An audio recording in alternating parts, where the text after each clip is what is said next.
Amazing facts को जानने के लिए चैनल को लाइक, सब्सक्राइब और शेयर कीजिए और इस चैनल पे बने रहिए। आज मैं आप लोगों को यामाहा के R9 और R7 के बारे में कंपेयर करने वाला हूँ। ये दोनों बाइक के बारे में कंपेयर करने वाला हूँ। ये बाइक में क्या कॉमन पॉइंट और क्या ज़्यादातर डिफरेंस है, ये दोनों चीज़ को मैं सिंपल वे में एकदम सिंपल तरीके से मैं बताने वाला हूँ। यामाहा R9 एक 890 सीसी की इनलाइन 3 सिलेंडर की बाइक है और Yamaha R7 inline twin cylinder की बाइक है।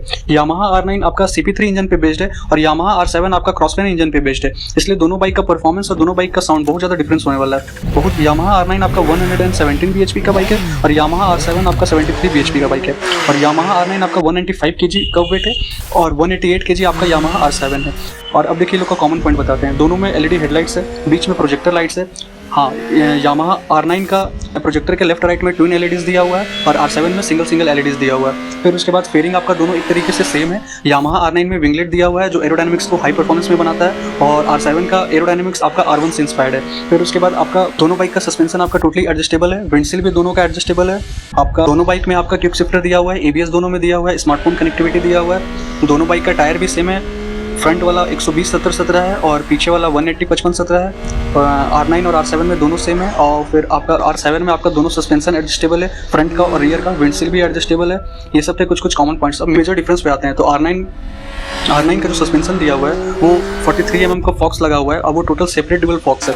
और यामाहा R9 में आपका one of the best and one of the premium brakes दिए हुए हैं ब्रेम्बो के स्टेलेमा कैलिपर से with 4 piston radial master cylinder है। और यामाहा R7 में ये चीज़ नहीं है। यामाहा R7 में नॉर्मल हाइड्रोलिक डिस्क दिया हुआ है, लेकिन दोनों में डुअल डिस्क है। लेकिन जो ब्रेम्बो के जो ब्रेक्स आपका यामाहा R9 में one of the best and premium brakes है। इस पर ब्रेक का जो क्वालिटी और ब्रेक का जो क्वालिटी है वो यामाहा R9 में वन ऑफ द बेस्ट है। बेस्ट मतलब यामाहा R9 में 320 mm का डुअल डिस्क है फ्रंट में और रियर में 220 mm का डुअल डिस्क है। और R7 में फ्रंट में 298 का डुअल डिस्क है और रियर में 245 mm का डुअल डिस्क है। दोनों में डुअल चैनल ABS है। लेकिन आपका यामाहा R9 में ABS ऑन ऑफ हो सकता है। ट्रैक पे जाएंगे तो ABS ऑफ कर देंगे R9 में, R7 में नहीं है। R9 में 830 mm का सीट हाइट है और R7 में 835 mm का सीट हाइट है। और सबसे ज़्यादा जो मेजर डिफरेंस है आपका वो आपका इलेक्ट्रॉनिक्स भर के है। इलेक्ट्रॉनिक्स R9 में भर के और R7 में उतना इलेक्ट्रॉनिक्स नहीं है। R9 में ही टोटल इलेक्ट्रॉनिक्स दिया हुआ है। क्रूज कंट्रोल है आपका 4 लेवल का पावर मोड से, 9 लेवल का ट्रैक्शन कंट्रोल है, 3 लेवल का लिफ्ट कंट्रोल सिस्टम है, फिर 3 लेवल का स्लाइड कंट्रोल सिस्टम है, 2 लेवल का इंजन ब्रेकिंग सिस्टम है, लॉन्च कंट्रोल है, ABS ऑन ऑफ कर सकते हैं, क्विक शिफ्टर दोनों में है।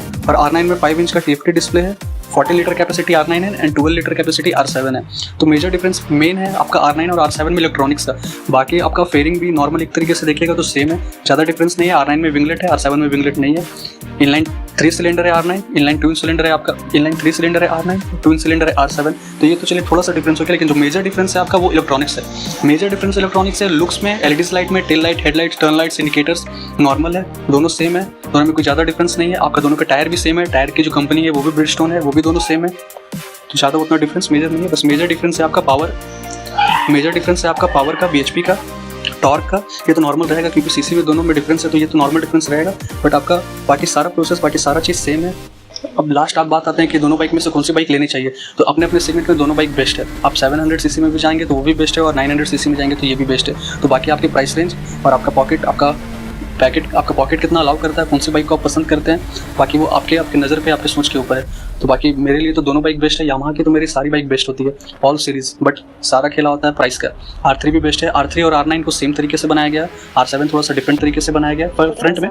और दोनों लाइट वेट है बाइक, 188 kg R7 है और 95 kg आपका R9 है। तो वेट में भी ज़्यादा डिफरेंस नहीं है, लाइट वेट दोनों है बाइक ज़्यादा स्मूथ है, बाइक दोनों स्मूथ है, बाइक दोनों बेस्ट है, बाइक दोनों इंडियन मार्केट में अच्छी चलेगी। प्राइस रेंज अपने अपने हिसाब से 2 लाख to 2.5 लाख का अगर डिफरेंस रहता है तो दोनों बाइक अच्छी चलेगी।